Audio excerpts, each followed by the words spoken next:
Cameras everywhere, but people still vanish. China's hidden crisis. China is entering a terrifying new phase. Surveillance cameras going dark, internet blackouts spreading, and people vanishing without a trace. What's really happening inside the world's most controlled nation? Stay with us as we uncover the truth behind the silence.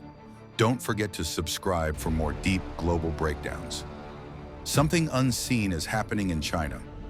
China is entering a phase that feels more like a shadow than a moment. Silent, spreading, and hard to define. What began as a gradual economic slowdown has now morphed into something deeper, something more dangerous. This isn't a crisis you'll see on financial charts or hear discussed in official press conferences.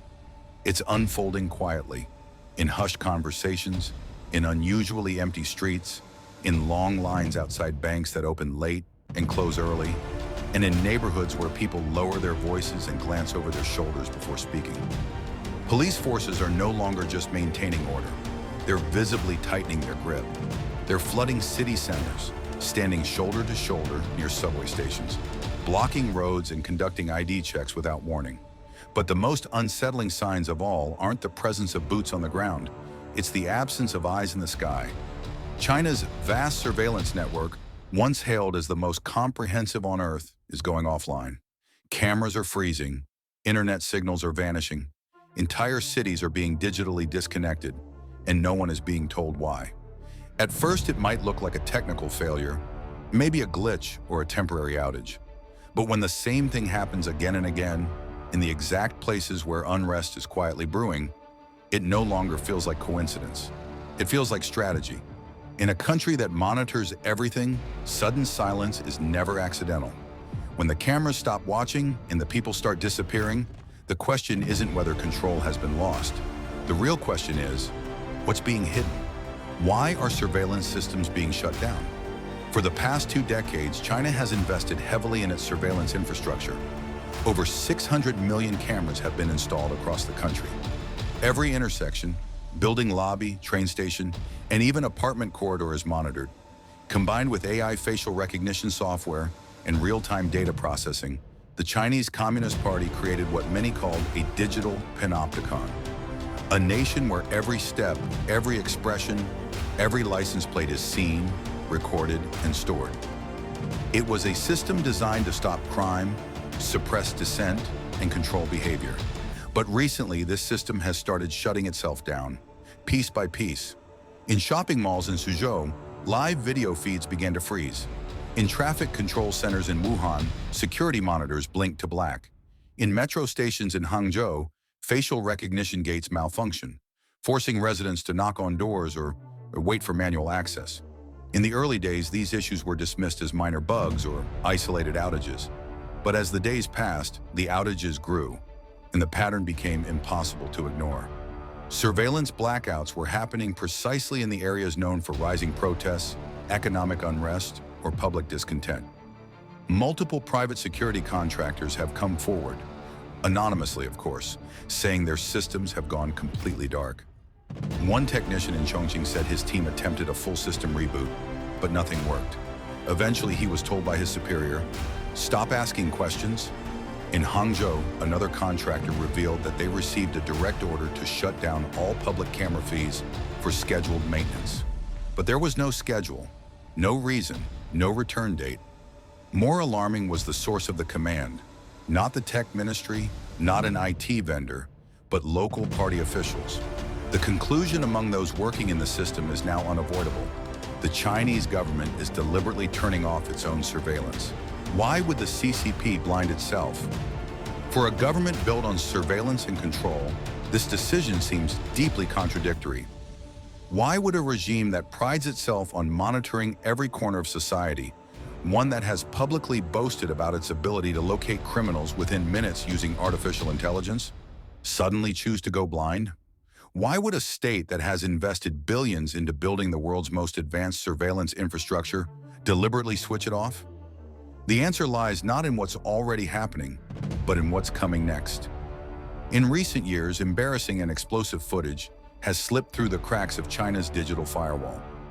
Videos of unarmed protesters being assaulted by riot police, Elderly citizens shouting at armored officers and desperate bank customers dragging security guards through shattered glass have made their way into the public eye. These weren't just scenes of chaos, they were direct hits to the carefully maintained illusion of peace and control the CCP projects to its people and the world. Now the regime appears to be adapting. If the cameras are turned off, there can be no footage. If there is no footage, there can be no evidence, no narrative, no resistance. It's not a system error, it's strategic invisibility. The CCP isn't afraid of losing power, it's afraid of letting the world see the brutal machinery it uses to hold on to it. Police presence has become military occupation. In cities like Chengdu, Guangzhou, and Zhengzhou, what was once a passive police presence has become full-blown military occupation. The transformation didn't come with headlines or official statements. It came overnight, like a curtain being pulled. Residents woke up to find armored trucks parked at street corners. Riot police patrolled subway entrances. Tactical units replaced ordinary beat cops. Mobile command vans lined roads near universities. Temporary fences blocked access to entire residential districts. In some neighborhoods, you needed a digital pass to re-enter your own apartment. The government claimed no state of emergency, yet the streets said otherwise. There was no natural disaster, no terror threat, no national holiday. So what prompted this wave of force? The answer: small protests, growing fast. In Guangzhou, over 500 textile workers refused to vacate a shuttered factory after not receiving wages for months. In Zhengzhou, angry customers gathered outside a bank that suddenly froze their accounts. In Chengdu, a peaceful line of job-hunting college graduates turned into a spontaneous demonstration when no recruiters showed up. The government's response wasn't just forceful, it was preemptive. Riot vans appeared before protests even formed. Curfews weren't announced, but they were enforced through intimidation. Vendors were told to shut early. Park lights went dark before 9 p.m. Anyone loitering near subway entrances was approached and questioned. Residents said even filming the police could get you detained. In one viral clip, quickly scrubbed from the internet, a young man shouted, "We just want jobs," before being shoved into an unmarked black van. No one knows where he is now. The internet is being taken apart, region by region. While the cameras go dark in public spaces, China's other great pillar, its internet, is also being quietly dismantled. At first, people noticed the little things. A call that wouldn't go through, a chat that wouldn't load. Then whole platforms went down. Entire regions went dark. Henan, Hubei, Sichuan. People began to report they couldn't reach family just across town. Landlines failed. Mobile data vanished. Even building intercoms went dead. This wasn't just one app or a temporary outage. It was a full-spectrum blackout. For a nation where almost all daily life happens online, food, transport, banking, this was devastating. In Luoyang, a woman tried messaging her sister in a nearby district after hearing rumors of unrest. The text didn't send. The call wouldn't connect. When she tried to visit, she was stopped at a checkpoint by police demanding to know why she was traveling. She never saw her sister. Residents in neighboring cities reported similar breakdowns. QR codes wouldn't load. ATMs showed connection error messages. Supermarkets stopped accepting mobile payments. In factory compounds, workers were told to stay indoors. No phones, no calls, no explanations. One worker sent a voice note just before his signal disappeared. "They told us to stay inside. Don't ask questions. Even the radios are off," he said. "I've never felt like this before. Like I've been erased." Digital silence as a weapon. This is not a cyber attack. This is not accidental. This is coordinated. And it's terrifying. By shutting down internet access, the CCP is doing more than disrupting communication. It's dismantling the tools people use to organize, to warn, to bear witness. If you can't record, you can't protest. If you can't call, you can't ask for help. If you can't post, the world doesn't know. Foreign journalists are going dark mid-broadcast. Live streams are being cut off without warning. In Beijing, one European correspondent tried to contact her embassy. The call failed. Satellite phones are now being used to send messages in and out of blackout zones. Some get through, most don't. The goal isn't to calm people, it's to isolate them, to leave every city as a self-contained box of fear. If you can't speak to your neighbor, you don't know if they're angry. If you can't see a protest across town, you won't join it. Silence becomes security. Ignorance becomes order.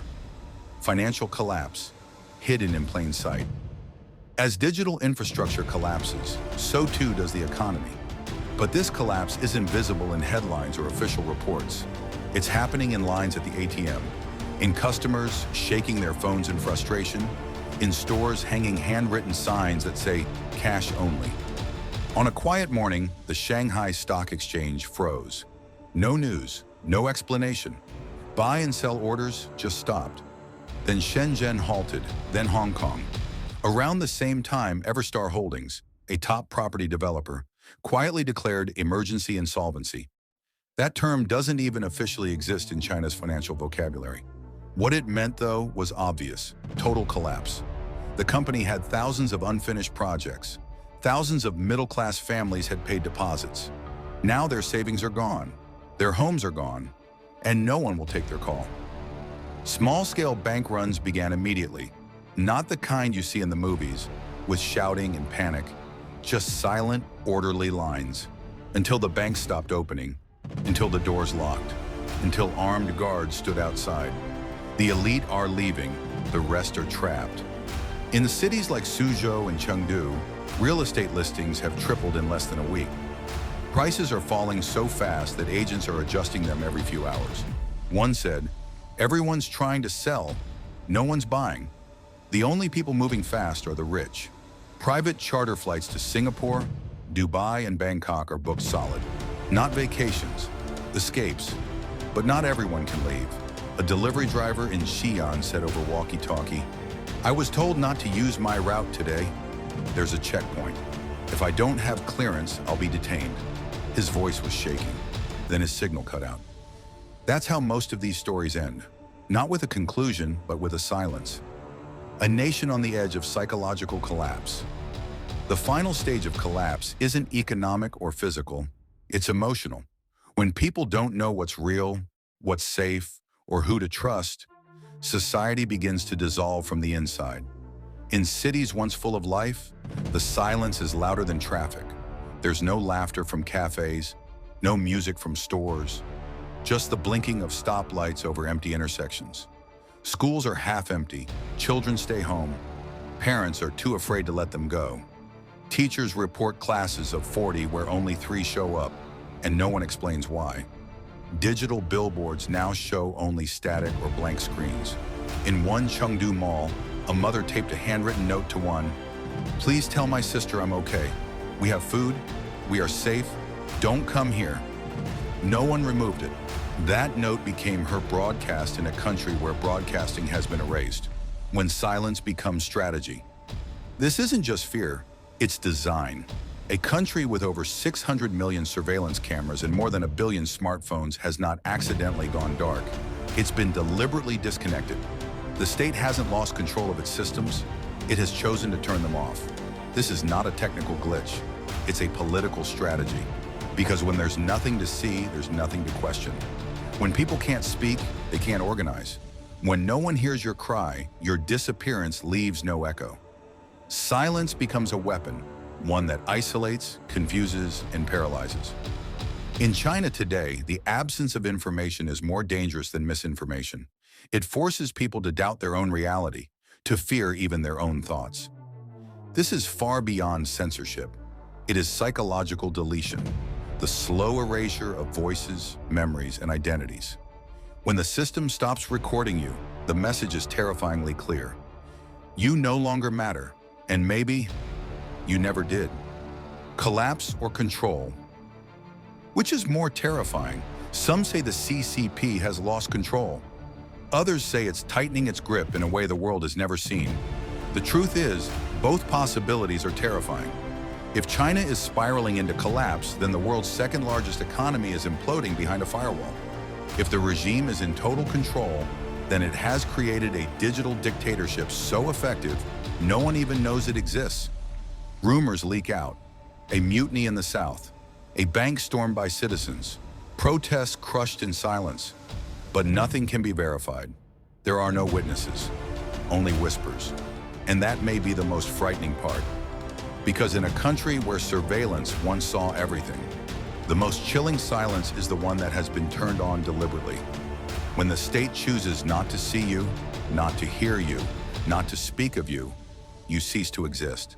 The question is no longer, what is happening in China? The real question is, what is China hiding? And when the silence finally breaks, will the world be ready to listen? If you found this breakdown eye-opening, make sure to subscribe for more in-depth stories the world isn't talking about. Stay informed, stay aware, and we'll see you in the next one.